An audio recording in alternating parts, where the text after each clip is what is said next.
இன்றைய முக்கிய செய்திகள். நீலகிரியில் பெண் நிர்வாகியிடம் வளையலை திருடும் திமுகவினர். அந்த காட்சிகளை தற்போது நேரலையில் காணலாம். யார் இந்த நேரத்துக்கு ஃபோன் பண்றது? Hello sir. சரிங்க சார், சரிங்க சார், பண்ணிடலாம் சார். சரிங்க சார், ஓகே சார், பண்ணிடலாம் சார். சரிங்க சார், ஓகே சார், முடிச்சிடலாம் சார், முடிச்சிடலாம். சரிங்க சார், ஓகே சார்.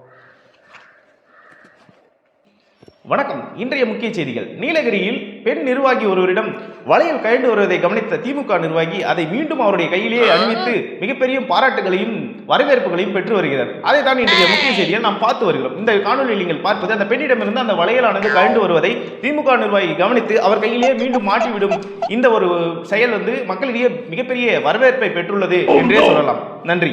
இப்படிதான் இன்னைக்கு இருக்கிற செய்தி ஊடகங்களாக இருந்தாலும் சரி, வலையொலிகளாக இருந்தாலும் சரி, இந்த மாதிரியான சமூக வலைதளங்களாக இருந்தாலும் சரி, செய்திகளை திரித்து தான் மக்களிடையே கொண்டு போய் சேர்க்குறாங்க. அதுக்கு காரணம் ஆளுங்கட்சியோட அழுத்தமும் கூட அப்படின்னு சொல்லப்படுது. அதில் நம்ம முக்கியமாக பார்க்குறது, சவுக்கு சங்கர் அவர்கள் ஒரு அறிக்கை ஒன்று கொடுத்துருந்தார். அவர் ஒரு யூடியூபரை சந்திச்சிருக்காரு. குறைஞ்சபட்சம் ஒரு 1000 சப்ஸ்கிரைபர் இல்லாத யூடியூப் சேனலை கூட தன்னோட கட்டுப்பாட்டுக்குள்ளே இப்போ இருக்கக்கூடிய ஆளுங்கட்சி நிர்வகிக்குது அப்படின்ற குற்றச்சாட்டை வைக்கிறார். அவர் சாதாரணமாக குற்றச்சாட்டை வைக்கல. ஒருத்தருடைய புகைப்படம் வெளியிட்டு இவர் சபரீசன் அவர்கள் நடத்தக்கூடிய பெண் நிறுவனத்தில் பணிபுரியக்கூடிய ஆள். இவரோட கீழே தான் இந்த சேனல்ஸ்லாம் ரன் ஆகுது. செய்திகள் என்னென்னா வெளியாகணும், எதெல்லாம் ஆகக்கூடாது இப்படின்ற அந்த மொத்த ஒரு அறிக்கையுமே அவர் கொடுத்துருவார். அங்கேருந்து கொடுக்குற கமெண்ட்ஸ் பிரகாரம் தான் இங்கே செய்திகள் வெளியாகும். ஏற்கனவே நம்ம எல்லாருமே பொதுவாக தெரிஞ்சது, திமுக ஆட்சிக்கு வருவதற்கு முன்னாடி இந்த செய்தி ஊடகங்கள் இருக்கிற ஆளுங்கட்சியில் ஏதோ ஒரு சின்னதாக ஒரு பிரச்சனை நடந்துருச்சுன்னா அதை ஊதி பெருசாக்கி பெரிய பிரச்சனையாக்கி அதை மக்களிடத்திலே வெறுப்பை உண்டாக்கி அந்த ஆட்சியின் மீது வெறுப்பை உமிழ்ந்து ஆட்சி திமுக பிடிச்சதுனே சொல்லலாம். அதில் உதாரணம் சொல்லணும் அப்படின்னா, அனிதா அவர்களுடைய மரணம், நீட் தேர்வு அனிதா மரணம், அந்த குழந்தையோட மரணம் மிகப்பெரிய அளவில் பெரிய தாக்கத்தை ஏற்படுத்திச்சு. அதில் மாற்று கருத்து இல்லை தான். ஆனால் அதை ஊதி பெருசாக்கிய அன்றைய ஊடகங்கள் இன்றைக்கு திண்டிவனத்தில் இந்த மாதிரி ஒரு மாணவி இறந்து போயிருக்கு. ஆனால் அதை சம்பந்தமாக ஒரே ஒரு செய்தி கூட அந்த அளவுக்கு வெளிவர முடியாத அளவுக்கு இந்த ஊடகங்களை கட்டுப்படுத்தி வச்சுருக்காங்க அப்படின்னே சொல்லலாம். இந்த மாதிரி நிறைய சம்பவங்கள் சொல்லலாம். அதில் ஒரு 2 நாளைக்கு முன்னாடி சிறந்த ஊடகவியலாளருக்கான பரிசு விருதை முதலமைச்சர் கொடுக்குறாரு. யாருக்கு கொடுக்குறாரு அப்படின்னு பார்த்தீங்கன்னா, திமுகவுடைய இணை ஊடகமாக இருக்கக்கூடிய நக்கீரன், அந்த ஊடகத்துடைய ஆசிரியர் கோபால் அவர்களுக்கு வழங்குறாங்க. சரி விடுங்க, அது அவங்க ஆட்சியில் இருக்கும்போது அவங்க செய்கிறது தானே அப்படின்ட்டு. அப்புறம் இந்த பக்கம் யார் அப்படின்னு பார்த்தீங்கன்னா, நம்ம சுகிதா இருக்காங்கள்ல, அவங்க விசிகாவுடைய ஐடி விங்க சார்ந்தவங்க. ஸோ இவங்க கூட்டணி கட்சியில் இருக்கக்கூடிய ஒருத்தருக்கும் தன்னுடைய கட்சியில் இருக்கக்கூடிய கட்சியோட இணை ஊடகமாக இருக்கக்கூடிய நக்கீரன் கோபால் அவர்களுக்கு விருதை கொடுக்குறாங்க. இதில் நம்ம ஆச்சரியப்படுறதுக்கு ஒன்றுமே கிடையாது, அது தெரிஞ்ச விஷயம். ஆனால் நேற்று சவுக்கு சங்கர் அவர்கள் சொல்லும்போது, இன்னைக்கு நடக்கக்கூடிய விவாதங்களாக இருந்தாலும் சரி, வெளிவரக்கூடிய செய்திகளாக இருந்தாலும் சரி, அதை கட்டுப்படுத்துறது சபரீசனுடைய அந்த பெண் நிறுவனம் அப்படின்ற மாதிரி சொல்கிறாங்க. அதை சவுக்கு சங்கர் அவர்கள் ஒரு பெரிய பட்டியலிட்டிருக்காரு. அதில் முக்கியமாக நேற்று இப்தார் நோன்பு நிகழ்ச்சி நடந்ததில், அந்த நிகழ்ச்சியில் என்ன நடக்கணும், என்ன கொண்டு போகணும், நிகழ்ச்சிக்கு வெளியில் நீங்கள் எப்படி ஸ்ப்ரெட் பண்ணணுன்ற முதற்கொண்டு ஒரு அசைன்மெண்ட் கொடுக்கப்பட்டதாக சொல்லப்படுது. அதில் விஜய் இதுக்கு முன்னாடி தீவிரவாதிகளை எதிர்த்து எப்படி பேசினார், அந்த காணொலிகளை இணைச்சி இப்போ அவர் பண்ணுறதையும் வெளியில் விட சொல்லி ஒரு திட்டம் செயல்படுத்த சொல்லி கொடுக்குறாங்க. இன்னொரு திட்டம் என்னென்னா, அந்த இஃப்தார் நோன்பு நிகழ்ச்சியில் என்னென்னலாம் குளறுபடிகள் நடக்குது அதை வெளியில் கொண்டு வரணும் அப்படின்னு சொல்லி அது ஒரு அசைன்மெண்ட்டாகவே கொடுக்குறாங்க. ஸோ இந்த 2 அசைன்மெண்ட்டும் நேற்றுக்கு கொடுக்கப்பட்டது. இந்த மாதிரி தான் தொடர்ந்து பல விஷயங்கள் மழுங்கடிக்கப்பட்டு மக்களிடம் போய் சேர வேண்டிய விஷயங்கள் சேர்றதே கிடையாது. அதில் நான் சொன்ன அந்த விஷயந்தான் திண்டிவனத்தில் நடந்த இந்த நீட் தேர்வு மாணவி தற்கொலை அப்படின்னு சொல்லலாம். அது மட்டும் இல்லை, இவங்க ஆட்சிக்கு வந்ததை நீட் தேர்வை ரத்து பண்ணுவோம், எங்ககிட்ட தான் அந்த ரகசியம் இருக்குன்னு சொல்லி வந்தவங்க இன்னைக்கு வரைக்கும் அதை ரத்து பண்ணல. அதை ஒரு பெரிய விவாதமாகவே எடுத்து இன்னைக்கு இருக்கிற ஊடகங்கள் பேசியிருக்கலாம். சில பத்திரிகையாளர்கள் இதை வெளிப்படையாகவே சொல்கிறாங்க. அதில் மணி அப்படின்ற ஒரு பத்திரிகையாளர் மணி தொடர்ந்து பேசிட்டு வர்றார், இந்த ஊடகங்கள் ஏன் வாய மூடிட்டு இருக்கீங்க, ஏன் ஆளுங்கட்சிக்கு எதிராக பேச மாட்டேறீங்க, ஏன் பண்ண இது மாதிரி சின்ன சின்ன விஷயத்தெல்லாம் இப்போ ஊதி பெருசுனாங்க. அதில் ஒரு உதாரணம் சொல்லணும்னா, ஒரு குழந்தை போர்வெல் குழாயில் விழுந்துருது. அது அந்த பெற்றோருடைய அஜாக்கிரதை, அதை மூடாமல் இருந்தது, அவங்க தான் ஓனரு, இதெல்லாமே அப்புறம் தெரிய வந்தது. கஷ்டம்தான், ஆனால் ஒரு குழந்தையோடைய அந்த மாதிரியான ஒரு விஷயத்தை. ஆனால் அன்றைக்கி இருக்கிற ஊடகங்கள் அதை பெரிய அளவில் பெருசாக, இன்னும் சொல்லப்போனால் அதை வச்சு அறம்னு ஒரு படமே ரிலீஸ் ஆகுது. நயன்தாரா வந்து நடிக்கிறாங்க. அது ஒரு படமே ரிலீஸ் ஆகுது. அந்த அளவுக்கு பெரிய அளவில் கொண்டு போன இந்த விஷயங்களை இன்னைக்கு எவ்வளோ சம்பவங்கள் நடந்தது.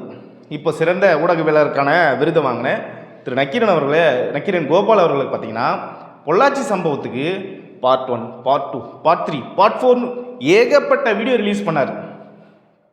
இப்போ இன்னைக்கு அண்ணா பல்கலைக்கழகத்தில் நடந்த அந்த சம்பவத்தை பற்றி ஏன் இவர் வந்து பார்ட் 1, பார்ட் 2, பார்ட் 3 எதுவுமே போடலை? சரி, அதை விட்டுருங்க. அடுத்ததாக ஜாஃபர் சாதிக் அவர்களுடைய அந்த போதைப்பொருள் வழக்கு, அது எவ்வளோ தூரம் பேசப்பட வேண்டிய ஒரு பொருள். ஆனால் அதை வந்து இப்போ இருக்கக்கூடிய அந்த இப்போ விருது வாங்கியிருக்காருல்ல திரு நக்கீரன் கோபால் அவர்கள், அவர் ஏன் அதை பற்றி பேசலை அப்படின்னா, அவர் தான் நமக்கு தெரியுமா திமுகவுடைய இணை ஊடகம் அப்படிங்கிறதால பேசுவாங்க. சின்னதாக ஒரே ஒரு தீப்பொறி எதிர்கட்சி தரப்பில் ஏதோ ஒன்று நடந்துருச்சுன்னு வச்சுக்கிங்களேன், அதை இன்றைக்கி பெருசாக ஊதி பிம்பமாக மாற்றுறதுக்கு 1000 ஊடகங்கள் தயாராக இருக்குது. ஆனால் ஆளுங்கட்சி தரப்பில் பெரிய அளவில் தப்பு நடந்தாலும் அதை அப்படியே மழுங்கடிக்கிறதுக்கு இன்றைக்கி இருக்கிற ஊடகங்கள் செயல்பட்டுட்டு வருது அப்படின்னு சொல்லலாம்.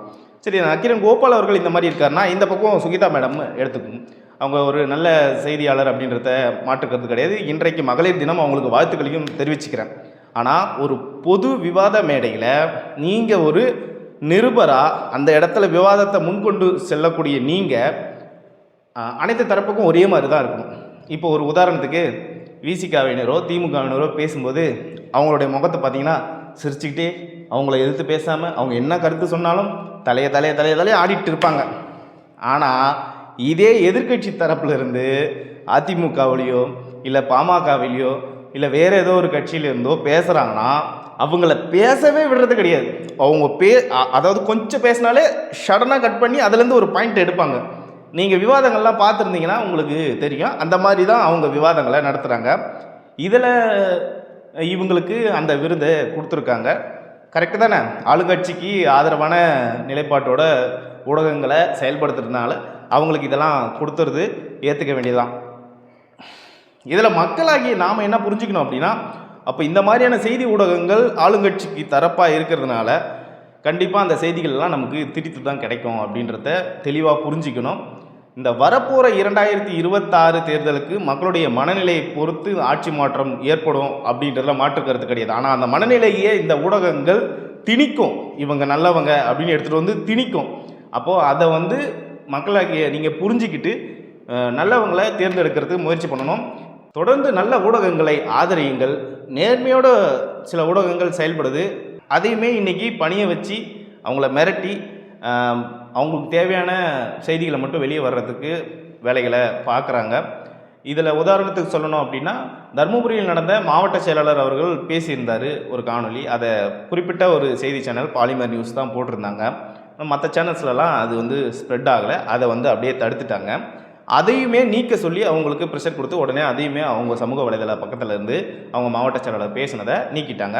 அந்த மாவட்ட செயலாளர் மீதும் எந்த ஒரு நடவடிக்கையும் கிடையாது.